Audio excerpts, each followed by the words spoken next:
Lá vamos nós. Como combinado, promessa é dívida, né? Hoje estamos recebendo Derek Canarim, do Partido Missão, é o Movimento Brasil Livre, né? Ele vai estar dividindo suas ideias, suas opiniões, suas sugestões, o que é muito importante, porque nós estamos no ano eleitoral. Para irmos conhecendo candidatos, ideias, propostas, eu acho que o fundamental é um debate de ideias, né? Infelizmente no Brasil se perdeu. Ou existe hoje uma enorme polarização, uma polarização estúpida que não conduz a exatamente nada. Simplesmente se perde numa discussão banalizada, né? As propostas, a tentativa de se melhorar o país, se construir um país melhor, se perde. Mas eu gostaria muito, Derek, que você se apresentasse para os nossos ouvintes. Quem é Derek? Muito boa noite a todos os telespectadores. Eu me chamo Derek Canarim, faço parte do Movimento Brasil Livre. Sou paulistano, mas moro já na cidade fazem aí uns 10 anos, estou indo para 11. Gosto de política, na verdade aprendi a gostar de política através até do meio religioso, que é a teologia. E eu acredito que é através da política que a gente começa a transformar a nossa realidade à volta, principalmente no Brasil. O Brasil é um meio... eu não vou dizer que é carente de política, porque nós temos muitos políticos. O problema é a eficácia dos políticos que nós temos. E eu quero me colocar como um candidato que vai fazer alguma coisa, que tem proposta, que pensa alguma coisa de fato e que pensa nos problemas do Brasil como são. Qual a sua idade? 29. Nossa senhora, menino, saudade meus 29 anos. Você é jovem há mais tempo. Obrigado. Me engana que eu gosto. O que te levou? O que motiva você? Porque nós vemos na política um mar de lama, infelizmente, né? Poucos são aqueles que se destacam, destoam desse universo de uma política tão putrefeita como está hoje no Brasil. Qual é a sua motivação? A minha motivação hoje é deixar um legado para o meu filho.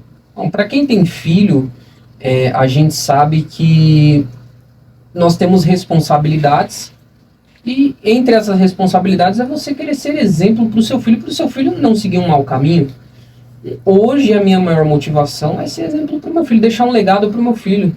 O meu filho olhar para mim e falar, poxa, o meu pai não foi um desses que olhou os problemas à volta que tinha e se deixou levar. Ele olhou o problema, apresentou uma proposta, uma solução e não descansou enquanto não realizou.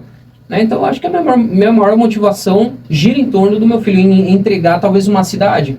Poxa, talvez eu não consiga mudar o Brasil, é muita pretensão até. Mas por que não a cidade onde eu moro? Talvez mais para frente com uma vereança, ou como deputado federal, ou como prefeito da cidade, coisas desse tipo. São coisas que estão ao nosso alcance e a gente tem que correr atrás para trazer isso. Acho que essa é a minha maior motivação hoje. Hoje, um dos grandes destaques da política nacional é o Kim, né? O Kim Kataguiri, ele realmente se posiciona.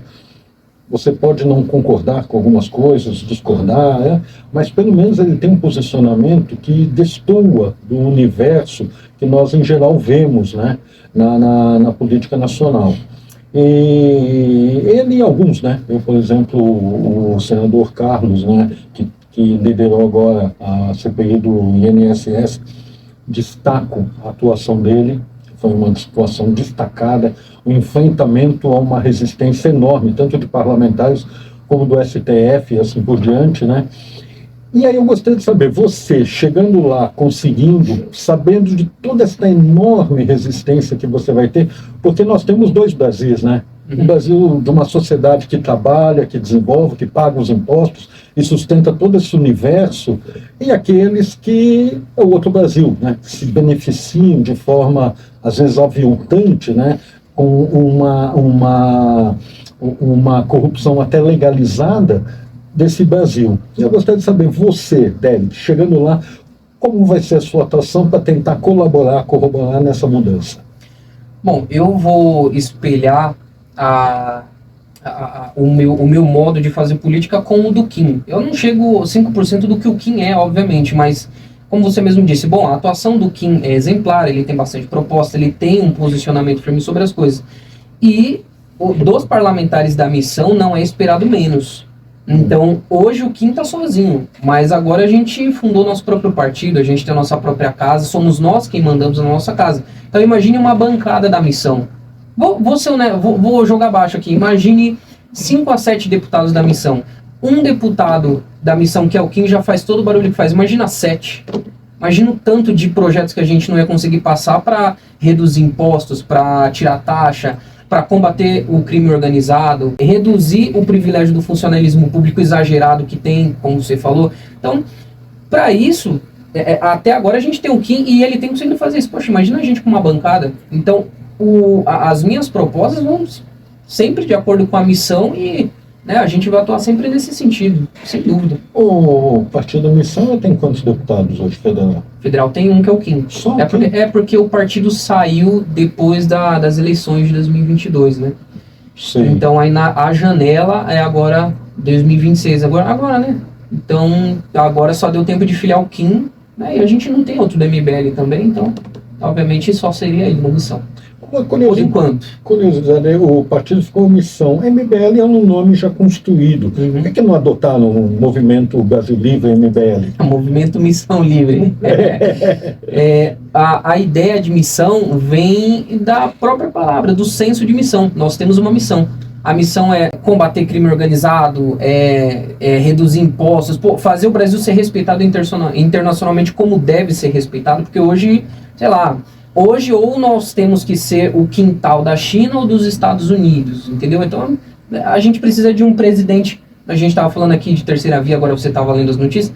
Cara, a verdade é que o brasileiro não quer uma terceira via mole. As pessoas querem uma terceira via que tem convicção do que está falando. Eu vou citar um exemplo aqui, que é o Renan, que é o nosso pré-candidato a presidente. Uma proposta dele que é impopular, mas é o que o líder faz. Ele precisa falar o que tem que ser dito. Corte do Bolsa Família. Né? Enquanto o Flávio estava se gabando que o pai dele aumentou o Bolsa Família no governo, o Lula vive vendendo toda hora que precisa despejar auxílio para lá e para cá, a gente está falando, não, essa mamata vai acabar. Se você é uma pessoa jovem, com capacidade física, você consegue produzir, você vai ter um tempo para sair desse benefício. Você tem que trabalhar. Outra coisa, anexar municípios, né? Fundir é o termo mais certo aqui. Por exemplo, municípios no Nordeste, ou em qualquer região do país, mas principalmente lá que tem muito isso. Sei lá, tem 10 mil habitantes, 7 mil habitantes, é um município deficitário. Ele vive de repasse da União, dos outros estados. Então quem paga a conta é quem trabalha de verdade. Enquanto essas pessoas vivem só de auxílio, isso quando não tem os políticos corruptos roubando esse dinheiro através de emendas, de recursos da cidade, do orçamento. Então, e a gente vem com esse discurso também que é diretamente contra o Centrão. Então, ao mesmo tempo, né, a gente levanta essas pautas que são impopulares e é o que tem que ser levantado. A terceira via tem que vir com esse discurso porque é necessário esse tipo de resolução no país que a gente vive hoje. O Brasil, evidentemente, ele tem que ser repensado em N aspectos, né? E um deles, existe em torno de 920, se não me engano, 921 municípios que eles são totalmente deficitários. Eles não conseguem pagar nem a Câmara Municipal. Vêm repasses da União para tudo. E por que existem esses municípios? Única e exclusivamente poder político. Para ter um poder político, essa divisão que beneficia alguém. Aqui em São Paulo, o Gavião Peixoto, que tem 6 mil, onde está em Bahia, tem uma arrecadação absurda. Ao lado tem Nova Esperança, Nova Europa. Nova Europa é um município pobre. Por que não fundir os dois? Então, são pequenos detalhes que vão se fazendo pequenas economias, mas a somatória pode ser grandiosa, né? Então, eu particularmente acho isso muito importante e muito difícil de se conseguir, mas a gente tem que manter a esperança. Alguém tem que chegar... Eu vou usar um exemplo aqui para você. Bukele, em El Salvador, presidente de lá. Sim. Não, porque é muito difícil você combater o crime organizado, porque veja bem, olha aqui e tal. Ele simplesmente falou, não é difícil. Ele construiu o Secote, mandou prender todos os bandidos e pronto. Então, tem coisas no Brasil que não são difíceis de resolver. É só vontade. E parece até clichê, né? A gente fala, nossa, é só ter vontade. Uhul! Mas é isso, é só ter vontade. E sei lá, eu poderia usar exemplos até da própria cidade aqui de Tu, né? Nós já estamos pensando em propostas para consertar problemas da própria cidade. Só que isso, lógico, a gente vai levantar o debate para 2028, 2027 e tal, com a nossa equipe aqui, da missão. Mas tem coisas que quando você começa a estudar, você começa a olhar um pouco mais de perto, você percebe que é só vontade. É porque nesse meio de ter vontade, você percebe que tem interesse, conflito de interesse. Por exemplo, a gente estava falando de fusão de município, você acertadamente falou, poxa, mas aí a gente vai mexer com o coronel daquela cidade, né? Uma cidade que tem 10 mil habitantes. Essa cidade tem que bancar uma prefeitura, essa cidade tem que bancar uma câmara com, sei lá, 19 vereadores, tem que bancar todo o judiciário da cidade, toda uma estrutura pública, né, para dizer, sou uma cidade. E no final, é difícil a gente bater nessa tecla, principalmente pro Centrão, porque o Centrão vai falar, não, mas então eu não vou apoiar um Renan Santos, eu não vou apoiar uma galera da missão, porque eles querem tirar o meu poder, eles querem me fundir, sei lá, com outra cidade aqui do lado, e aí minha prefeitura, como é que fica? Não, você não vai ter prefeitura, você não trabalhou o suficiente para ter uma prefeitura, você tem que ter índices de desenvolvimento claros para você bater meta. Se não bater meta, a nossa proposta é, olha, você vai receber um interventor na sua região, e a gente vai fundir.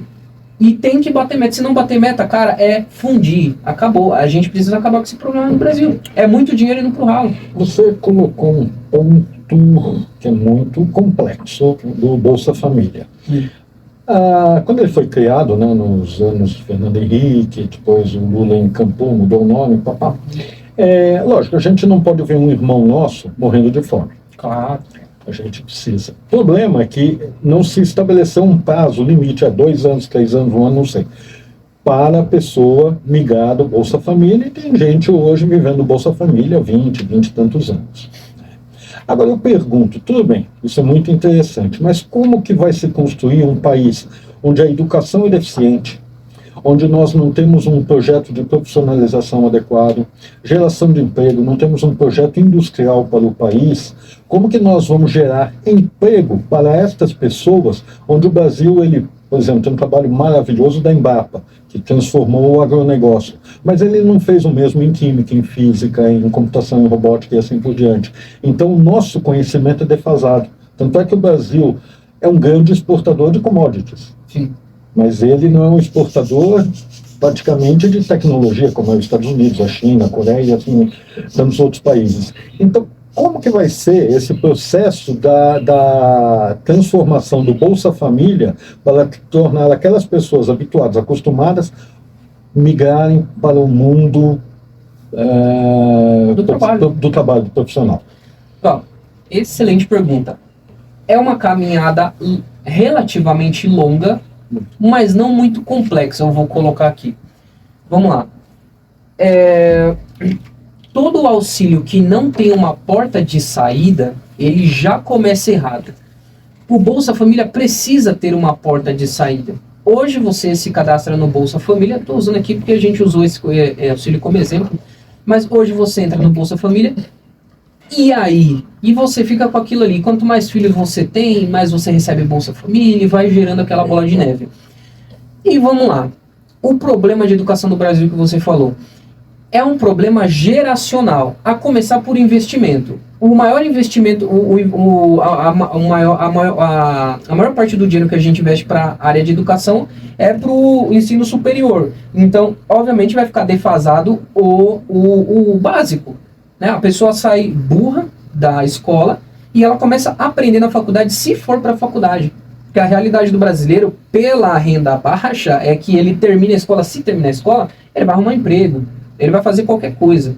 Antes, para depois ele ver se tem como fazer uma faculdade. E hoje em dia, convenhamos, aqui no Brasil, faculdade é um papel que você rasga e não presta para nada. Né? Então, assim, são várias camadas que a gente vai precisar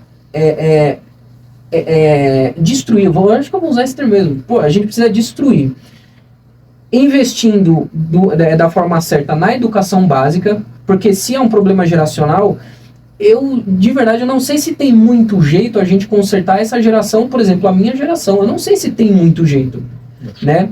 Mas da mesma forma que a gente não vai deixar passar fome. Lógico, a gente vai oferecer a porta de saída com prazo e a gente vai ter, lógico, parcerias com o governo, prefeitura e tal. Isso aqui a prefeitura já tem, o PAT, essas coisas funcionam. Eu sei que funciona, o PAT daqui funciona. O problema é que a mão de obra não é tão qualificada. Entendeu? Então a gente poderia ir abrindo ali umas exceções, industrializando o país, a gente consegue abrir essas vagas. Não teve lá no Nordeste agora o caso da BID? Os caras lá, pô, os chineses vieram lá, construíram uma cidade. Sim. E o nordestino ficou bravo ainda. Oh, esses caras aqui, meu, tu construiu outra cidade aqui, meu, oh, que é isso? Os caras trabalham muito. Então, é isso, é trazer a indústria de fora e a gente oferecer essas vagas, né? O piso de fábrica a gente vai oferecendo para as pessoas que não têm tanta qualificação, o que é óbvio. E cara, é o começo para a gente começar a consertar e gerar renda, porque eu entendo que, cara, a gente vai ter que começar a gerar renda por fora do poder público. Não dá para a pessoa ficar vivendo só de auxílio, só de benefício de prefeitura e coisas afim. Não pode, né? O país tem que se tornar muito mais produtivo. Você citou a China, e eu me lembro que em 91, 92, por aí, o Xiaoping, que era o presidente da China, ele falou uma coisa que ninguém deu atenção na época, né? Aí ele falou, o resto do mundo tem petróleo, nós temos terras raras. Ninguém deu atenção a isso. Só que eles deram. E eles continuaram investindo em tecnologia, investindo em pesquisa, em pessoas. Hoje eles dominam 84% das terras raras do mundo. Porque as terras raras não é tão difícil de achar. Raras não é porque é difícil de extrair ela do mineral e depois transformar ela em tecnologia. E é o que eles estão fazendo, de forma... Tanto é que eles têm 65% das reservas mundiais, eles compram ainda de outros países mais terras raras e transformam em tecnologia e estão exportando conhecimento. Né? Que é aí que eu falei que o Brasil ele pecou porque ele só transformou em conhecimento através da Embrapa. E esqueceu de fazer parcerias com universidades, com faculdades, esqueceu de fazer Embrapas para outros segmentos, né? E que o Brasil seria outra realidade totalmente diferente. Então o Brasil ele precisa ser repensado em tantos aspectos, né? Que é até complexo. Você falou de educação, uma coisa que eu queria que você avaliasse. Uma das maiores barbaridades que existe hoje no Brasil é a aprovação continuada. Isso é uma violência que você faz contra o professor e contra o próprio aluno. Você está sacrificando o futuro dele. O futuro daquele aluno está sendo sacrificado por uma mensagem absurda como essa. E eu gostaria da sua avaliação em relação a isso. Assim, eu concordo com você. Para mim é um absurdo você passar de ano só porque você teve presença na escola. É ótimo você ter presença na escola, mas isso não define a qualidade do ensino que você obteve. É quantidade só, né? É quantidade, assim, quantidade não é qualidade, né? Já tem aquele ditado. Sim. Então, assim, a pessoa, o que a gente estava falando, a pessoa sai burra da escola por conta dessa aprovação automática e ela vai começar a aprender alguma coisa na faculdade. E assim, aí ela vai começar a aprender o beabá na faculdade? Não vai dar certo. Por isso que os nossos diplomas aqui no Brasil não valem nada, porque a maioria são de pessoas que também não sabem nada. É fácil de você conseguir terminar uma faculdade, só praticamente a mesma coisa. Você chega lá, vai indo, pô, dependendo da faculdade ali, você não tem nem TCC. Você só, terminei aqui, beleza. Então, é complicado. A gente está falando de terras raras aqui. Inclusive, é por isso que hoje o Brasil é disputado como o quintal da China e dos Estados Unidos. Sim. O Flávio estava lá nos Estados Unidos falando... É complicado a gente falar isso, mas, cara, é complicado. O pré-candidato à presidência da República do Brasil foi nos Estados Unidos, no CIPEC, falar o patriota Flávio Bolsonaro, que ama a sua nação. Ele foi nos Estados Unidos, no CIPEC, falar Trump, temos terras raras, vem aqui pegar. Sim. esse é o candidato da direita? Não, me desculpa, cara. Eu me recuso a votar ou a apoiar esse tipo de gente, muito menos o Lula, que também quer negociar com a China todo. Sim, tem a estrada lá, né, que eles querem passar aqui. Não, cara, assim, a posição que o Brasil tem que adotar é: o território é nosso, e se você quiser fazer parte dos meus lucros, então você vai me oferecer alguma coisa em troca. O que o Brasil faz é ficar se acadelando para o mundo inteiro pedindo esmola. Não, China, o que vocês têm para me ensinar aqui? Vocês querem passar aqui a ferrovia? Vocês querem... O que vocês têm para me ensinar? Fiquei sabendo que vocês estão fazendo inteligência artificial legal aí. Eu quero aprender. Ciência, o que vocês estão fazendo aí? Estados Unidos, o quê? Marte? Elon Musk, traga empresa aqui. O Milei estava pedindo para o Elon Musk levar as empresas para a Argentina. Então, assim, o Brasil tem que sair dessa posição de submissão. Pedinte, de submissão, exato. O Brasil, assim, um dos grandes comércios de tráfico de drogas passa pelo Brasil, sai pelo Porto de Santos. Cara, sai daqui, querendo ou não. A gente escoa uma boa parte das drogas que perpassam pelo mundo inteiro. Quem tem que destruir o crime organizado na América do Sul? O Brasil. O Brasil tem uma proporção territorial assim continental. Somos nós que temos, a gente que tem que mandar na América do Sul. Essa é a posição do Brasil. Você que está ouvindo, você precisa entender isso. Olha a grandiosidade, olha o que foi deixado nas nossas mãos. Somos nós quem temos que ensinar para a Argentina como você tira um país da inflação e um país todo destruído. É a gente que tem que fazer isso. Né? Quem tinha que ter ensinado o Bukele sobre construir um secote, prender bandido a dar com pau? Era a gente. Mas a gente não fez a lição de casa, cara. Você fez uma colocação, uma das coisas que me deixa perplexo, não só no Brasil, isso está acontecendo no mundo inteiro, mas é a posição das pessoas que infelizmente perderam a sua, não sei se é vontade, independência para pensar. Esse caso do Bolsonaro, ele vai lá, faz um discurso. Eu acompanho o pessoal de extrema-direita, o pessoal que é seguidor, mito, Bolsonaro, coisa e tal, concordando em número, gênero e grau. Quer dizer, as pessoas parece que elas perderam o bom senso e a capacidade de avaliar, pô, isso certo ou está errado? Não, só porque ela falou, isso acontece também do lado do Lula. Sim. O Lula falou, não, o PT está certo. Não, tem coisas certas do grupo do Bolsonaro, tem coisas certas do grupo do Lula, não é só crítica, mas tem muitas coisas erradas. Mas não, tudo é aceito. Esse é um caso específico. Ele foi lá nos Estados Unidos, quase entregando de bandeja, é uma vergonha, eu acho isso, e não, está tudo bem. Né? Tá tudo bem. Sim. Então isso é uma coisa que eu acho que é assustador a gente ver o posicionamento das pessoas em relação a isso. Sim, e a mensagem que eu quero passar aqui vai girar em torno disso aqui. A gente está falando de patriotismo e nacionalismo, vamos colocar assim. Sim. É o que eu acabei de colocar. É sensato você chegar para outro país, né? Isso o Lula faz muito também direto. Ir para outro país e pedir para que extraiam todos os nossos bens. Esse negócio das terras raras, a gente tem uma grande parte de reserva aqui. Só que a gente não tem máquina suficiente para desenvolver. O petróleo, por exemplo, a gente tem que mandar para não sei onde, para depois vir para cá, porque a gente também não tem máquina para refinar, que não sei o que. Entendam o que o Brasil poderia ser. Mas a gente fica nesse negócio assim. E a minha crítica, por exemplo, que eu faço tanto ao Lula quanto ao Flávio, família Bolsonaro, não é uma crítica. Uma crítica moral. Nossa, o Bolsonaro fala muito palavrão, né? Sei lá, o Lula, meu Deus do céu, ele fica falando que um negro gosta de um batuque mesmo. A minha crítica não é essa. O Lula é um mensaleiro. O Lula é ladrão. A família Bolsonaro é rachadores, são bandidos. Então, não é assim, é pragmático o negócio. Não, cara, por exemplo, o Bolsonaro, enquanto presidente, eu não vi nenhuma ação no estado do qual ele veio contra o crime organizado. Tá lá, Comando Vermelho tá lá ainda. Eu não vi nenhuma ação, né? O governador, esses dias atrás, sendo governador. Olha o escarcéu que o cara fez lá. Assim, governador. Imagina um presidente com as Forças Armadas fazendo isso. Você dizima o crime organizado do Brasil. Basta querer. Aí você pega o Lula. O Lula estava lá recebendo gente do Comando Vermelho, pedindo autorização para entrar em área do PCC. Então, A minha crítica é sempre muito direta em pontos que são graves. Não é qualquer coisinha. E a gente precisa se emancipar. A gente precisa entender. Esse discurso precisa furar a bolha. Porque assim, eu acho que é um discurso sensato. Não estou falando que, nossa, eu tenho um problema pessoal com o Lula. Não tenho problema pessoal com o Lula. Eu quero que o Lula seja preso. Para mim já estaria bom, que ele continuasse preso, né? Não tivesse saído.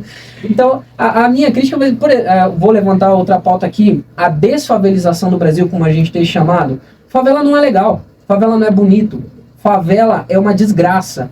Quem mora na favela controlada ainda mais pelo crime organizado, você tem que respeitar as leis do crime organizado. Eles têm o próprio hino deles, o do Comando Vermelho, do PCC. Eles têm o território deles, do qual a gente não consegue entrar, a gente tem que pedir autorização. É outra nação. É outra nação. Mas aí é que eu pergunto, qual é o interesse de desfavelizar se alguém lá das altas cúpulas está sendo beneficiado? Esta é a dificuldade de tudo.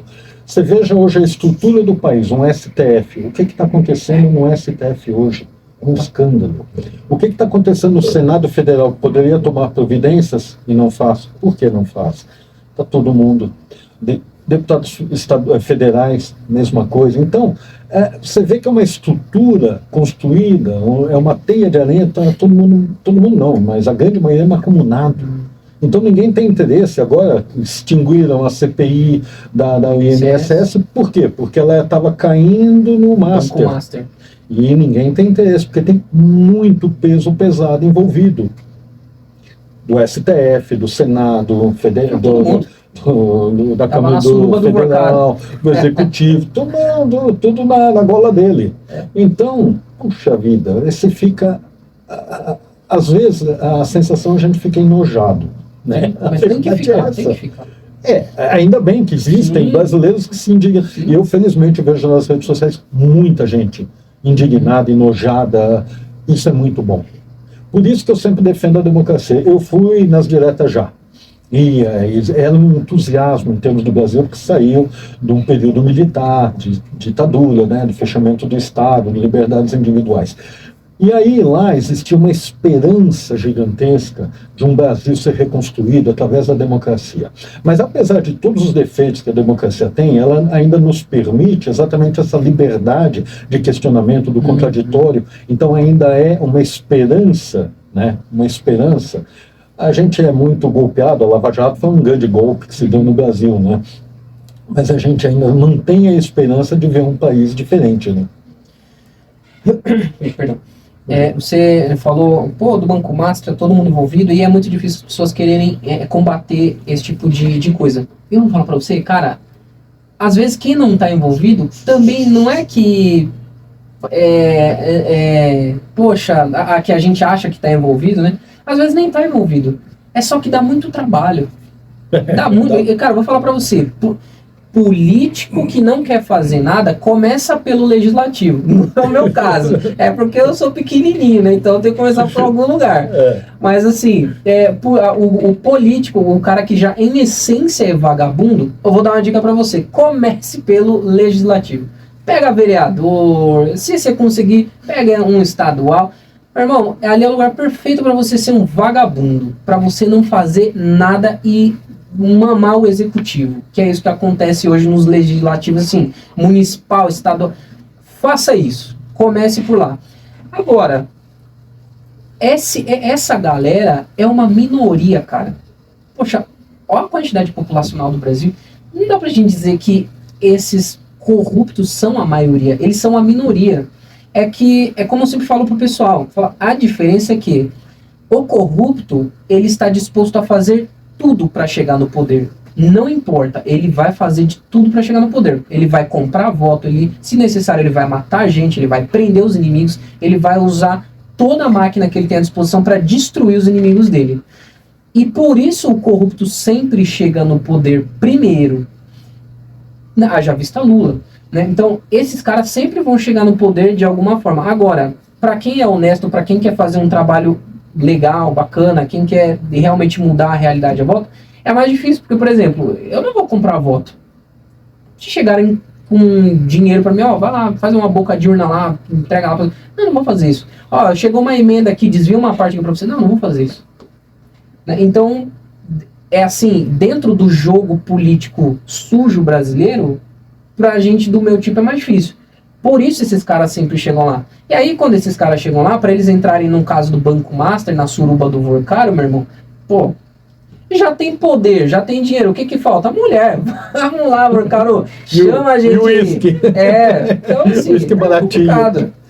Em relação ao MBL, eu gostaria de fazer uma pergunta. Eu acho que tem algumas pautas muito interessantes do MBL, missão agora. A parte de combate à corrupção, o combate a exagero do tamanho do Estado, uma redução de tributos, são pautas que eu acho relevantes e fundamentais. Eu gostaria que você comentasse sobre isso. Mas eu também gostaria que uma coisa que me preocupa muito, esse discurso conservador, da moralidade de costumes.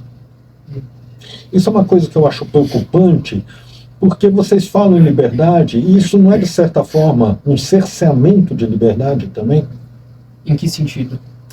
Em todos os sentidos. Se, por exemplo, você agora está tendo a grande debate das mulheres, né, que está tendo uma... Da misoginia? Não, misoginia não. Como chama a deputada lá, a mulher trans? A Erika Hilton? Erika Hilton. Não estou dizendo que eu sou a favor ou contra, mas me preocupa um pouco esse posicionamento da pauta de costumes, de moral, baseado na religião judaico-cristã, tudo isso. Eu gostaria que você abordasse sobre isso. Como que vocês veem isso? Se não é uma forma de cercear as liberdades individuais também? Excelente pergunta. Bom, vamos lá. Nós somos, assim, a grande maioria das pessoas que compõem a MBL são conservadores, liberais. Sim. Assim, deve ter algum libertário, alguma coisa assim, mas eu pessoalmente eu não sou libertário, eu não sou, e nem um liber bobo também, entendeu? Sim. Eu acredito que é necessário regulação em vários sentidos, né? Porque o ser humano o povo não é a voz de Deus, o povo não sabe o que faz, o povo vota errado, o povo mata, o povo... Então assim, o povo precisa de leis, entendeu? Sim, então, agora, com isso não quero dizer que eu quero censurar todo mundo. Poxa, eu quero censurar os meus inimigos. Não, de forma alguma. E no MBL a gente nunca propôs isso, né? Não, bom, a não ser que tenha algum perdido aí na internet, que sempre tem a galerinha, mas assim. Mas o nosso posicionamento oficial, a gente nunca defendeu censura. Agora, a gente já defendeu coisas que beiram, por exemplo, uma inconstitucionalidade ou um ataque à nossa democracia. Que teve uma polêmica girando em torno disso, que tentaram atacar a gente, só que depois que a gente explicou, as pessoas entenderam, que era sobre a live do argentino na época da eleição do Bolsonaro. Né, que aí, tá até noticiado, foi o próprio pessoal do Bolsonaro que chamou o argentino para fazer uma live falando que tinha que questionar as urnas e tal, e aí o problema não era questionar, é que o argentino mentiu diretamente sobre as urnas, sobre o sistema, sobre tal, e aí a gente falou no podcast do Monark, não, se você quiser questionar, tudo bem. Agora, um estrangeiro vir aqui no nosso país e falar que a nossa urna é fraudada, não, cara. Não. Entendeu? Não pode. Aí tentaram falar, não, porque aí, acho que é daí que vem o mito, né, de que o MBL é pró-censura e tal. Não, a gente não é. Que tem coisas pontuais que, cara, é um absurdo. A gente acha que é um absurdo, não tem como. Aí, qual foi a primeira pergunta que você fez mesmo? Não, em relação a vocês terem uma postura anticorrupção, uma postura... Isso eu acho extraordinário. Eu acredito muito no mercado. Eu não acredito tanto por exemplo, chegar a um ponto de Milton Friedman, que aí é um extremo, né? E eu acho que o Estado aí é muita teoria. Só que influenciou, né, a economia econômica por um bom período. Só que o Estado, em determinadas situações, ele tem que ser presente, onde a economia, o mercado não vai estar presente. Sim, eu concordo. E isso, inclusive, é um posicionamento nosso. A gente acredita que o Estado tem que existir para oferecer o básico. Agora, um Estado gigante, é lógico que não. E a gente entrando na pauta de corrupção, eu vou citar até uma história aqui que são coisas do MBL, do universo MBL. Por exemplo, a gente tinha um governador, ó, um dia, hein? A gente tinha um vereador em Curitiba, que era o Bétega.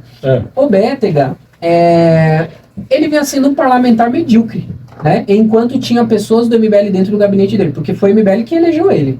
E aí o Bétega, ele recebeu uma denúncia de corrupção lá dentro da cidade dele, e ele não quis andar pra frente. O que o MBL fez? Tirou o vereador do MBL. Falei, não, então você não faz parte do MBL, porque você está flertando com isso, você está acobertando, essa não é só com o vereador.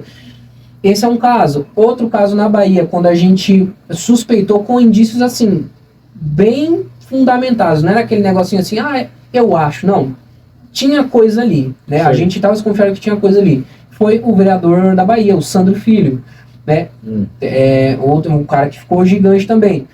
Aí começou a aparecer com uns negócios lá e tinha até, como é que chama? Um agiota envolvido no meio lá. Falei, cara, tchau. Vai sair do movimento. E assim, só pessoas grandes eu tô falando aqui do movimento. Outro agora que saiu recentemente, o Faustino. No caso dele não foi de corrupção, mas ele saiu porque, ao invés dele ficar com o projeto da missão, ele preferiu o caminho dele, que é ir lá, o União Brasil, tentar se eleger como deputado federal, né? Então, o MBL... quando se trata de corrupção, dentro do movimento, se você der indícios disso, você já está fora. Então, não é como os movimentos convencionais ou partidos convencionais que, não, deixa, você tem voto, então pode ficar. Se tiver 1 milhão de votos, meu irmão, você pode ficar, tá tranquilo. Não, pra gente, voto é o de menos. Pra gente, você precisa ter caráter e ter liderança. Você precisa entender o senso da missão, que é mudar o Brasil. Então... é basicamente isso. Bom, eu acho perfeito isso. Isso aí deveria ser a postura de todos os partidos, né? Infelizmente é uma exceção à regra, né? E assim, a gente só perde com isso. A gente só perde. Porque o Bétega é um cara que tem voto, Faustino é um cara que tem voto, Sandro é um cara que tem voto. Todas essas pessoas que saíram do MBL são pessoas que têm voto. Quando a gente teve a oportunidade, inclusive, de se bandear pro bolsonarismo, a gente também rompeu. Não que a gente teve a oportunidade, mas assim, se a gente quisesse, a gente poderia se bandear pro bolsonarismo. A gente ia ter muito mais voto, muito mais dinheiro, muito mais fundo partidário. Ia ser uma maravilha. Só que não. A gente rompeu porque a gente acredita em outra coisa. Nós temos outro pensamento. Eu só discordo de você quando você falou que vocês perdem. Podem perder em voto, podem perder em algumas coisas. Mas eu acho que essa construção é fundamental para criar a credibilidade de um partido e para, eventualmente, ajudar na transformação desse país com tantas qualidades e tantos defeitos para melhorar. Então eu acho que é uma postura corretíssima que deveria ser adotada, infelizmente nunca vai ser, por todos os outros partidos, né? Mas infelizmente quase uma exceção à regra, né? Existiu, acho que o Novo também caminha por aí, tem alguns partidos que caminham por essa trilha mais de correção, né? Sim, então, por exemplo, você falou do PT e do Novo. Vou começar pelo PT. Quando a gente fala de PT, a gente entende que o PT se organizou, esperou o momento certo, trabalhou, e aí eles começaram a ganhar alguma coisa. Então a construção do PT enquanto partido, não estou nem falando aqui, corrupção, roubalheira, não. Estou falando, a essência do PT é que lá atrás eles olharam lá na frente. Então falando, vamos construir, a gente vai construindo o partido e a gente vai chegar um dia na presidência. Foi o que aconteceu. Eu não gostei, obviamente, mas chegaram. E a gente da missão, a gente entendeu que é um projeto de longo prazo também. A gente precisa começar agora, ir construindo, ir tentando, e cara, uma hora vai dar certo, porque no final o eleitorado também se renova, né? E o nosso eleitorado é um eleitorado muito mais jovem, né? A galera que pensa muito diferente, né? E aí, falando sobre o Novo, óbvio, a gente também, lógico que vai discordar, né? Porque hoje a gente entende que o Novo, é só, sei lá, um puxadinho do bolsonarismo. Começou muito bem, mas aí depois o Novo entendeu que, como era um partido feito de empresários, eles falaram, e são empresários dentro da política. Você precisa ser político, não dá pra ser só empresário.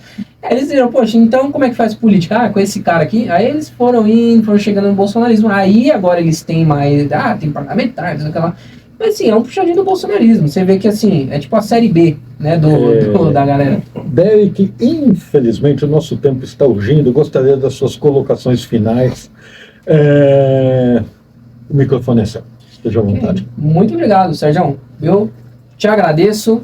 Muito obrigado pela oportunidade de a gente poder estar falando aqui da missão, do partido, né, dessa nova esperança que surge aqui pra gente pela via democrática, né, como as pessoas gostam de falar. E, pô, estamos aí. Sempre que você chamar para qualquer coisa, a gente vai estar comentando. Cara, qualquer coisa mesmo. A gente tá aí. E me sigam nas redes sociais, Derek Canarim. Você consegue me encontrar já. Facebook, Instagram. Na verdade, eu que agradeço a presença do Derek, porque o objetivo nosso é exatamente essa movimentação de ideias, esse debate. Você pode concordar, não concordar. Eu acho que o contraditório é fundamental para a transformação. Então, eu tenho a maior satisfação de estar recebendo você. Obrigado, você é um menino novo, tem enorme potencial, boas ideias, e espero que mantenha esta postura, porque a gente espera conquistar um Brasil melhor.